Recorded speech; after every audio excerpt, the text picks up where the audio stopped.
नाज़रीन, पाकिस्तान की आज़ादी के सफ़र के दूसरी एपिसोड के साथ मैं आपकी खिदमत में हाजिर हूँ। पाकिस्तान की आज़ादी की दूसरी एपिसोड में हम देखेंगे मैसूर जंगें और दीवानी हकूक़ ईस्ट इंडिया कंपनी के 1757 की जंग पलासी के बाद शिकस्त, जब नवाब सिराजुद्दौला को शिकस्त हो गई, तब ईस्ट इंडिया कंपनी ने बंगाल के ऊपर कब्जा वैसे ही जमा लिया। उसके बाद 1765 के अंदर मुग़ल बादशाह शाह आलम से कंपनी ने दीवानी हकूक़ हासिल कर लिए बंगाल, बिहार और उड़ीसा के। इसके तहत तमाम तर माली मामलात की जो तब कंट्रोल था वो ईस्ट इंडिया कंपनी के पास शिफ्ट हो गया। उसके बाद मैसूर जंगों की बात की जाए तो मैसूर बर सगीर की एक ताकतवर रियासत थी जिसके हुक्मरान हैदर अली थे।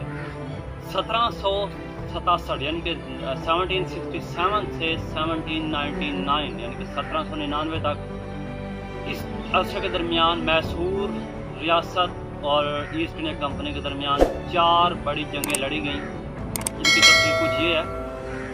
1767 के अंदर इन जंगों की सबसे बड़ी वजह यह थी कि मैसूर रियासत की ताकत और बढ़ती हुई कुव्वत एक सबसे बड़ा ख़तरा थी अंग्रेज़ और ईस्ट इंडिया कंपनी के लिए।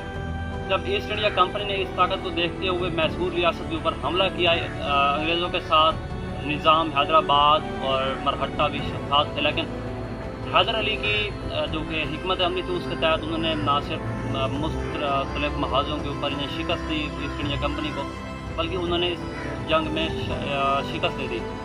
इस जंग का इख्तिताम मद्रास यानी कि मौजूदा चेन्नई के मुकाम पर एक मुआहदे से हुआ।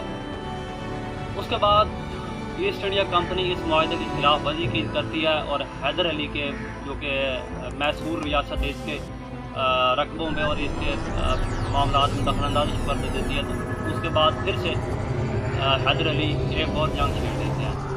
इस जंग के दौरान 1782 के अंदर हैदर अली की वफ़ात हो जाती है और इनके बेटे टीपू सुल्तान की क़यादत में ये जंग जारी रहती है।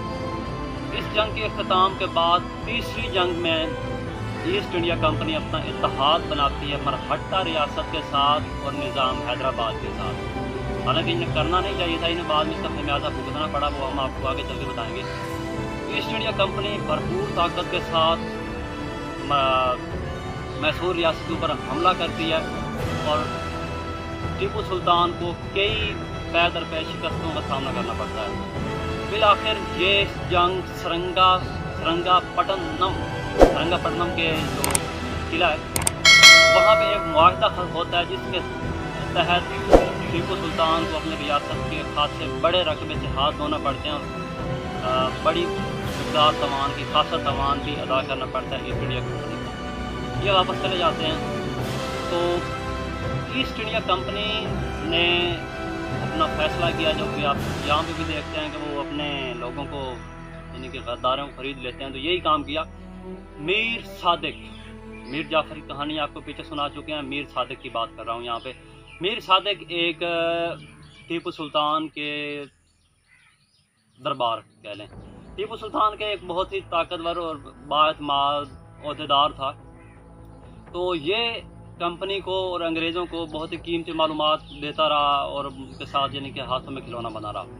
तो इनकी चौथी जंग शुरू होती है 1799 के अंदर, ये चौथी जंग शुरू होती है और इसके अंदर ऐन मौके के ऊपर जब अंग्रेज़ फ़ौजें किले सरंगापट्टनम किले की दीवारें तोड़ के अंदर दाखिल होती हैं तो क्रूशल मोमेंट के ऊपर ये शख्स मीर सादिक अपनी फ़ौज को पीछे हटा लेता है, पीछे हटने का हुक्म देता है और दिलेरी के साथ, बहादुरी के साथ एक मुस्लिम हुक्मरान टीपू सुल्तान लड़ते हुए अपने रियासत और अपने किले के दिफा में लड़ते हुए और इस्लाम के लिए वो शहीद हो जाता है और अंग्रेज़ उस वक्त कामयाब हो जाते हैं और मैसूर सल्तनत जो कि थी वो कंपनी के तसल्लुत में चली जाती है, कंपनी के ज़ेर इंतज़ाम आ जाती है। लेकिन गद्दारी की वजह से टीपू सुल्तान को शिकस्त हुई और गद्दार हमेशा याद रखे जाते हैं और आप आज भी जानते हैं मीर जाफ़र और मीर सादिक को गद्दारी की अलामत गर्दाना जाता है, तस्वुर किया जाता है, एक इश्तिहारी के तौर पर इस्तेमाल किया जाता है। तो यूँ ये सल्तनत ख़त्म होती है। 4 बड़ी जंगें यहाँ इसमें लड़ी गई 1767 से 1799 के दरमियान। उसके बाद चलते हैं जी मरहट्टों के साथ क्या हुआ। मरहट्टे चौथी जंग के अंदर न्यूट्रल रहे, उन्होंने किसी का साथ भी नहीं दिया, लेकिन मरहट्टों के साथ भी ईस्ट इंडिया कंपनी जब मैसूर रियासत पे काबिज हो जाती है, अपनी ले लेती है, तो उसके बाद वो रुख करते हैं मरहट्टों का। 3 बड़ी जंगें लड़ी जाती हैं मरहट्टों के साथ, और मरहट्टा सल्तनत भी ईस्ट इंडिया कंपनी के ज़ेर इंतज़ाम आ जाती है, और बाद में निज़ाम हैदराबाद को भी कंट्रोल कर लिया जाता है। उसके बाद अंग्रेज़ एक पॉलिसी लेके आते हैं जिसके तहत जिस भी रियासत का कोई भी वारिस नहीं है वो आती चली जाएगी ईस्ट इंडिया कंपनी के ज़ेर इंतज़ाम।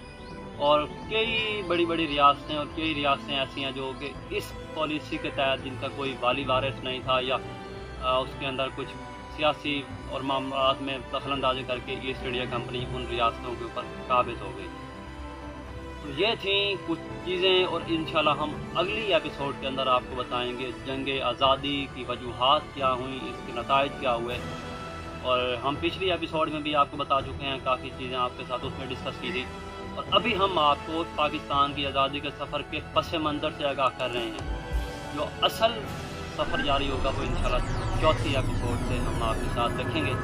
इंशाल्लाह मिलते हैं बहुत जल्द अगली एपिसोड के साथ। तब तक के लिए जंग आज़ादी 1857 के साथ, तब तक के लिए।